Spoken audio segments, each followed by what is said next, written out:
The hangar doors slammed shut behind her. Marines stood in groups at the edge of the flight line, watching the woman walk across the concrete with her single duffel bag over one shoulder. Nobody moved to help, nobody spoke. The order had come down from command. Get her out, now, send her away from the base before the real operations begin. She had been nothing but trouble since the day she arrived. A contractor with no rank, no authority, and no apparent purpose. The security team had already disabled her base access badge. Her credentials had been pulled at midnight. Someone had even made sure her living quarters were emptied while she was in the briefing. That was 3 hours ago. Now she was being walked off the base in disgrace, dismissed like she was nobody. Her boots hit the pavement as a Blackhawk helicopter appeared on the horizon. The sound hit the flight line first, then the rotor wash. Then the realization that this was not a normal extraction. Stay right here, because what happened next changed everything the Marines thought they knew about her. The flight line went silent as the Blackhawk descended toward the LZ, the landing zone marked with faded paint that had not been used in weeks. Marines scattered away from the rotor wash, shielding their faces against the dust and debris blowing across the concrete. The woman with the duffel bag did not move. She stood perfectly still, watching the aircraft descend with the calm of someone who had been in this position 100 times before. 2 crew chiefs jumped from the side door before the skids even touched the ground. They moved with the precision of operators on a mission, not the casual pace of a regular transport crew. Behind them stepped a man in civilian tactical clothing with a shoulder holster visible beneath his jacket. He walked straight toward the woman, ignoring every Marine on the flight line. When he reached her, he extended his hand. She took it without hesitation. He spoke 3 words into the roaring wind. They were enough to turn her entire situation upside down. Could you survive what she was about to face next, or would you even want to be in her boots right now? The Marines stood frozen, watching the strange exchange happen in front of them. Nobody on base had any idea who this woman really was. They had spent weeks mocking her, calling her a lost puppy, laughing every time she walked the hallways alone with no purpose and no authority. She had been labelled a bottom-of-the-barrel contractor, the kind the Marines used for menial cleanup work around the flight line and the motor pool. Every time she passed through the chow hall, somebody made a joke. Every time she appeared at morning formation, somebody rolled their eyes. The senior staff had decided she was a waste of resources. The commanding officer had personally signed the order to remove her from base before the next operational cycle began. They thought they were getting rid of a problem. They had no idea they were turning their back on the most dangerous operator who had ever walked onto their flight line. He leaned close and told her the mission she had been waiting for had just begun. Watch what happens when the truth finally catches up with the people who underestimated her. She had arrived at the Marine base 6 weeks earlier under cover identity, so convincing that even the base security chief had not questioned it. The paperwork listed her as a low-level technical contractor assigned to support vehicle maintenance operations. Her background check had been approved at the lowest tier of government clearance, the kind that allows a person to walk onto a military installation, but not to see anything important. Her photo on the base identification system showed a quiet, unassuming woman with pulled-back hair and no smile. Her service record listed years of irrelevant civilian work at logistics companies and supply depots. There was nothing in her file that would cause anyone to look twice. She had chosen this identity with surgical precision, knowing that the most effective way to disappear into a military environment was to look exactly like the kind of person nobody remembers. But behind that quiet face and those tired eyes was an operator who had completed more than 200 combat missions across 4 different theaters of war. Behind that civilian cover was a Navy SEAL commander who had led the most dangerous direct-action raids of the last decade. The Marines had no idea, but somebody else on that base did, and that somebody had just sent a Blackhawk to bring her back. The man who stepped off the helicopter with the shoulder holster was not a regular military liaison. He was a senior operations officer attached to a unit that officially did not exist. His job was to find operators like her, the ones who had been deliberately hidden inside normal military installations while waiting for the right mission to arrive. She was not the first. She would not be T. Last, the woman on the flight line that morning had been waiting for months for the activation signal.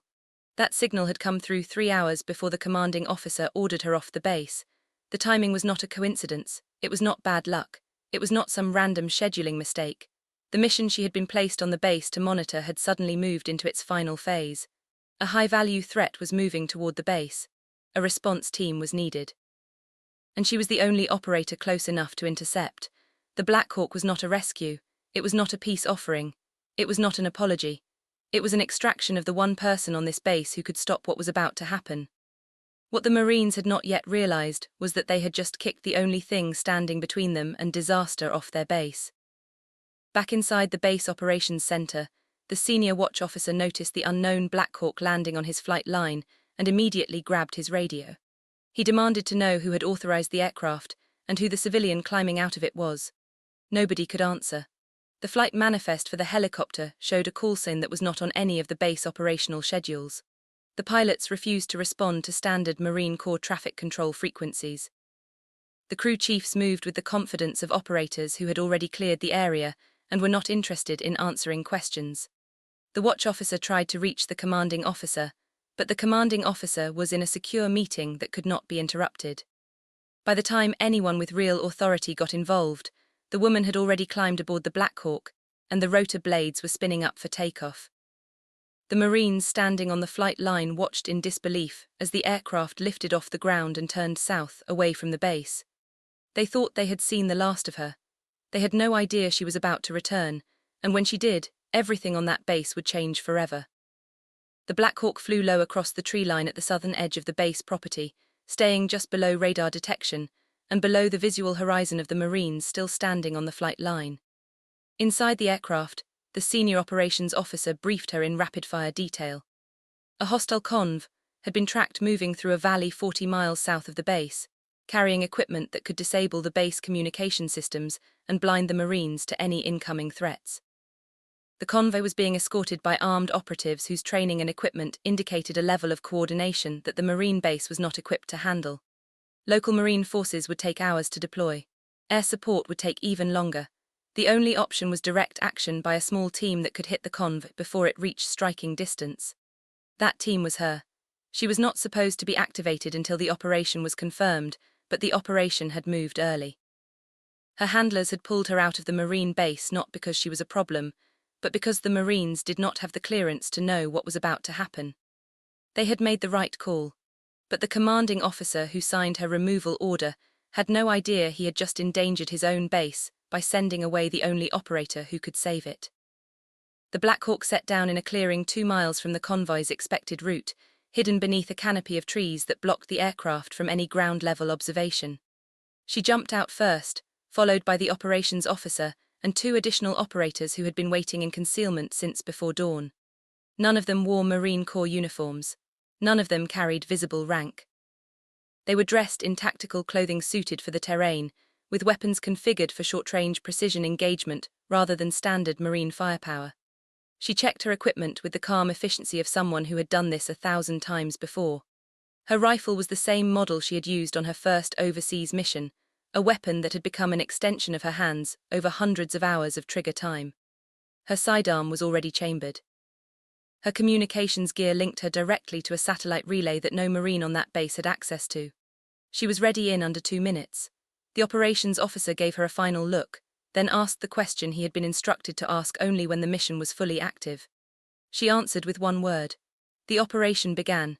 If you have been following along so far, hit that like button right now and let me know in the comments what you think, she said. The convoy moved through the valley exactly as predicted, 6 vehicles in tight formation with armed escorts riding the lead truck and the rear truck. The lead driver was using hand signals to coordinate the movement, a sign of training that confirmed the intelligence reports. These were not random attackers. They were coordinated. They were professional. They had specifically chosen this approach because it offered the best cover from overhead observation. They had miscalculated one thing. They had not known that the most dangerous operator in the United States military had been hiding in plain sight on the Marine base 40 miles north. She had monitored their movements for weeks using a secure communications channel that the Marines did not even know existed on their own installation. She had tracked their preparation cycle, their supply lines, their communication protocols. She knew their route before they had even finalized it. The convoy had no chance. She simply had to wait for the right moment and strike with precision that left no room for error. The team moved into position along the valley's high ground, finding natural cover among the rocks and brush that overlooked the road. Within minutes, the entire team was concealed, invisible from any angle below. She gave the final signal by hand. The operation was live. What happened next would prove beyond any doubt who she really was. The first shot cracked across the valley like a whip, silencing the lead driver's hand signals before he could finish the next gesture. The driver slumped forward, and the lead truck swerved slightly before drifting to a stop as the engine idled. The armed escorts on the rear truck reacted instantly, raising their weapons toward the high ground, scanning for the source of the shot. Their training was good. Their instincts were sharp. But they were looking for multiple shooters because that was how conventional ambush doctrine worked. She had not used conventional doctrine. She had worked alone for so long that she had developed her own method, one based on speed, precision, and complete control over the engagement. Her second shot came 3 seconds after the first, before any of the escorts had time to sight in. The second escort dropped. The third shot came 2 seconds after that, neutralizing the third hostile before he had even raised his rifle to firing position. By the time the convoy's crew realized what was happening, 3 of the armed escorts were down and the rest were scrambling for cover that was no longer cover at all. The team on the high ground stayed completely silent, waiting for her signal. They knew she was in full control. The surviving hostiles broke formation and scattered into the brush on either side of the road, attempting to find shooting positions from which they could return fire. They moved with reasonable discipline considering the chaos. 2 of them reached a cluster of boulders that offered partial cover. A third took position behind the rear truck's tires. The fourth dropped into a roadside ditch. All of them thought they were finding safety. None of them realized she had already accounted for every possible movement they could make. She had studied this terrain for weeks using satellite imagery and drone reconnaissance. She knew exactly where every boulder cluster provided cover. She knew exactly which positions offered lines of sight back toward the high ground. She had chosen her firing position specifically because it dominated every fallback point in the valley. The hostiles had moved exactly where she had predicted they would move. Her fourth shot took out the hostile behind the boulders before he could fully settle into position. Her fifth shot hit the one behind the tires as he raised his weapon. Her sixth shot eliminated the one in the ditch. In 12 seconds, she had neutralized every hostile in the conv without exposing herself for more than a fraction of a second at a time. The team on the high ground had not fired a single round. She had done it alone. The valley went absolutely silent. The convoy vehicles sat empty on the road, engines still idling, weapons still loaded, communications equipment still active. She gave the signal for the team to move down from the high ground and secure the vehicles. The operations officer led his 2 operators down the slope in perfect tactical formation, covering each sector as they advanced. They moved with the discipline of a unit that had trained together for years. They approached each vehicle in sequence, clearing it from multiple angles before moving to the next. The cargo in the convoy vehicles confirmed everything the intelligence reports had indicated. Communications equipment capable of jamming signals across the entire operational bandwidth, devices designed to disable encrypted military networks, gear that could blind every Marine on that base within minutes of activation. This was not a random attack convoy. This was a coordinated strike package aimed directly at the Marine base that had just kicked her off the flight line. If the convoy had reached its destination, the Marines would have lost all communications, all coordination, and all ability to respond to the follow-on attack that was planned for the same night. She had stopped. Paired it with 6 shots and 12 seconds of work. The operations officer walked to her position on the high ground, looked at her, and said exactly one sentence. It was a sentence no Marine on that base would ever hear, but every one of them owed her their life that day. The Blackhawk returned to the Marine base 90 minutes later, touching down on the same flight line where she had been humiliated just hours before. The operations officer had coordinated the return with senior Marine Corps leadership at a level above the base commanding officer. The Marines who had stood on the flight line that morning were now standing in the same spot, watching the helicopter descend. The commanding officer himself was there, his face pale, his uniform immaculate, his entire posture that of a man who had just learned something terrifying about his own base. He had received the secured briefing 20 minutes earlier. He had learned exactly who the woman had been. He had learned exactly what she had done. He had learned that his own decision to remove her from base had nearly cost the lives of every Marine under his command. As the Blackhawk settled onto the concrete, he stood at rigid attention, waiting. The side door opened. She stepped out first, moving with the same calm composure she had shown that morning. Behind her came the operations officer and the 2 operators from the mission. They walked past the commanding officer without slowing down, heading toward the base operations center. The commanding officer tried to speak. She did not stop. She did not look at him. She had nothing to say to a man who had dismissed her without ever knowing what she was. Stay with me, because the next part of this story will leave you speechless. Inside the base operations center, a secure conference had been assembled with the senior Marine Corps staff, base security leadership, intelligence personnel, and the operations officer who had extracted her from the flight line that morning. The commanding officer entered last, his face still pale, his hands trembling slightly as he took his seat at the head of the table. He had called this meeting. He had no choice. He had to understand how his own base had nearly been compromised by his own decision. The intelligence presentation began, satellite imagery of the convoy displayed on the secure screens, communications intercepts translated and shown in real time, evidence recovered from the conv displayed on the secure tables. Every item confirmed exactly what she had already known weeks earlier. She had been placed on that base to monitor a specific threat vector that had been developing for months. She had been placed there precisely because her quiet, unassuming cover identity allowed her to operate without attracting the kind of attention that would have compromised the mission. Her presence on the base had been the single most important protective factor the Marines had, and they had kicked her off. The intelligence officer delivering the presentation stopped mid-sentence when he realized the room had gone silent. Every Marine in the room was looking at her. Every one of them was doing the same calculation. They had spent weeks mocking the woman who had just saved their base. The commanding officer stood up slowly, his chair scraping against the floor in the silence. He looked at her across the table. He tried to find the words. He had signed the removal order himself. He had personally approved the decision to disable her base access badge at midnight. He had personally signed the paperwork that stripped her of every privilege on the installation. He had done all of this believing he was solving a minor personnel problem. He had no idea he had been solving it by attacking the only person on his base who could protect his Marines. He spoke for nearly a minute, attempting to express what he could not fully articulate. His words came out uneven, halting, full of the kind of hesitation that came from a man who understood he had made the worst decision of his career.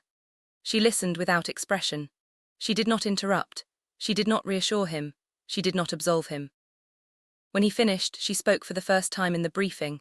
Her words were few. They were precise. They were devastating. She reminded him that his decision had nearly cost the lives of every Marine under his command. She reminded him that the convoy had been 4 hours from activating the equipment that would have disabled every communication system on the base. She reminded him that his Marines would have been blind, deaf, and helpless if she had not been activated in time. Then she delivered the final line that silenced the entire room. If this story is hitting you hard, drop a comment right now and tell me what you would have done in her position. The room stayed silent for nearly 30 seconds after she finished speaking. The commanding officer sat back down slowly. He did not attempt any further defense. Of his decision. He understood.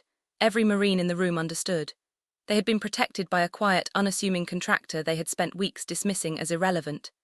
They had been saved by a Navy SEAL commander whose service record contained more successful operations than most Marine units completed in their entire careers. They had kicked the most dangerous operator in the United States military off their base because she had not looked the part. The intelligence officer resumed the briefing. The recovered equipment was catalogued. The captured hostile operatives were processed through secure channels that the Marines would never see. The threat to the base was officially terminated. The follow-on attack that had been planned for later that night was cancelled when the convoy failed to report in. The entire operation had ended in less than 12 hours, with 0 Marine casualties, 0 civilian casualties, and the complete neutralization of a threat that had been developing for months. Every single outcome traced back to one operator. The same operator the Marines had tried to remove from base 3 hours before the operation began. After the briefing concluded, the operations officer requested a private meeting between the commanding officer and the woman who had saved his base. The commanding officer agreed without hesitation. The meeting took place in a secure conference room with no Marine Corps staff present. Only the commanding officer, the operations officer, the woman, and a single security officer who stood guard at the door. The conversation lasted 45 minutes, but the only detail that ever left the room was the final 3 minutes.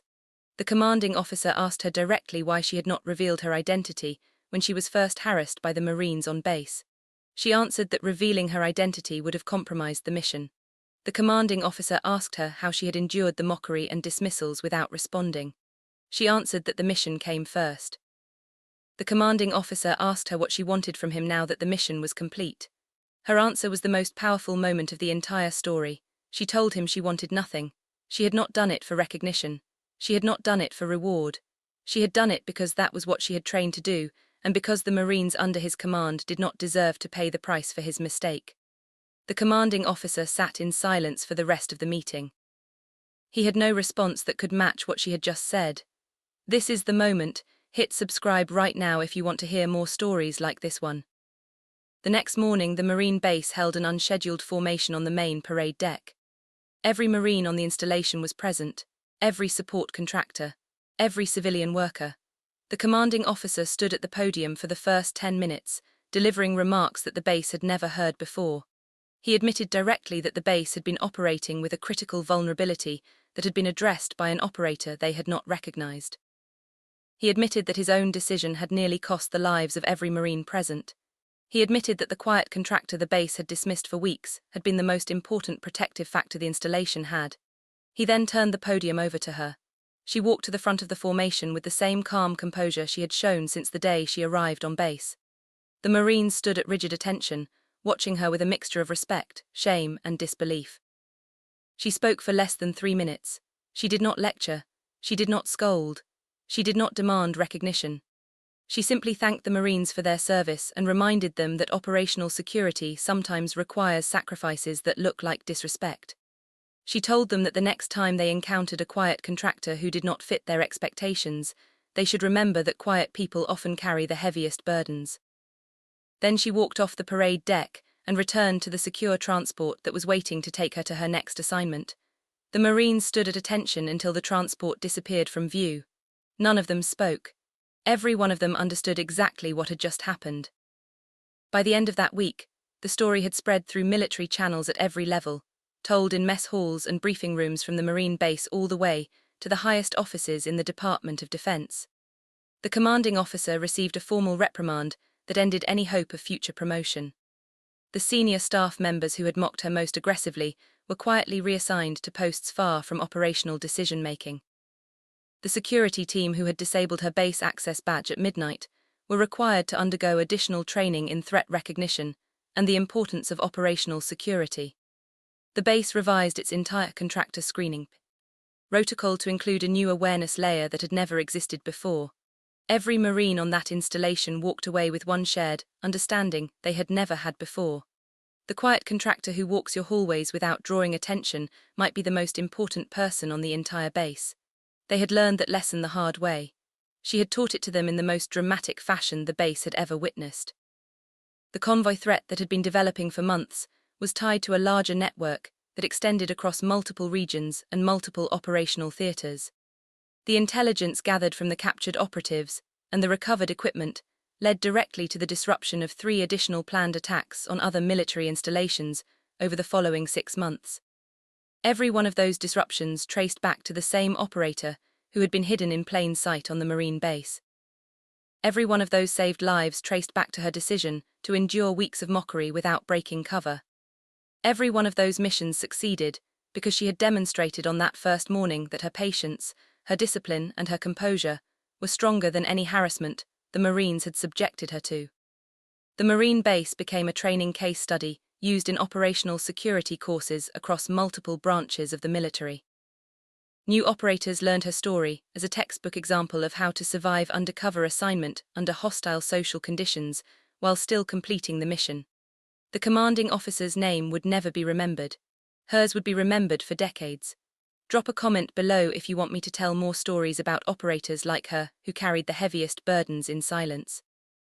She moved on to her next assignment 60 days later, disappearing into another quiet cover identity on another military installation where no one would know who she really was. She would do this again. She would do this many times. Every time the pattern would be the same. She would arrive quietly. She would be underestimated. She would endure dismissal and mockery without breaking cover. She would complete the mission that justified her presence. She would leave without demanding recognition. She would become another legend in the quiet history of operators who carried the heaviest burdens in silence. The Marines at that base would never forget the morning they kicked her off the flight line. They would never forget the Blackhawk that arrived minutes later. They would never forget the sound of the rotor wash as it lifted her away from them. They would never forget the lesson they had learned through the worst mistake of their careers. The quiet operator who walks your hallways without drawing attention might be the only thing standing between you and disaster. If you stayed until the very end of this story, you are the kind of viewer who understands what honor, sacrifice, and quiet courage really mean. You appreciated the kind of operator who does her job without demanding recognition. You respected the kind of mission that succeeds because someone chose patience over pride. Hit that subscribe button right now and turn on the notification bell so you never miss another story like this one. Join the family of viewers who believe that the quietest voices often carry the most important messages. Leave a comment below telling me what part of this story hit you the hardest. Share this video with another viewer who would appreciate the lesson these Marines learned the hard way. The next story is already waiting. The next Blackhawk is already loaded. The next quiet operator is already in position. Stay ready, stay sharp, and stay with Shadow Rifle Stories. I will see you in the next one.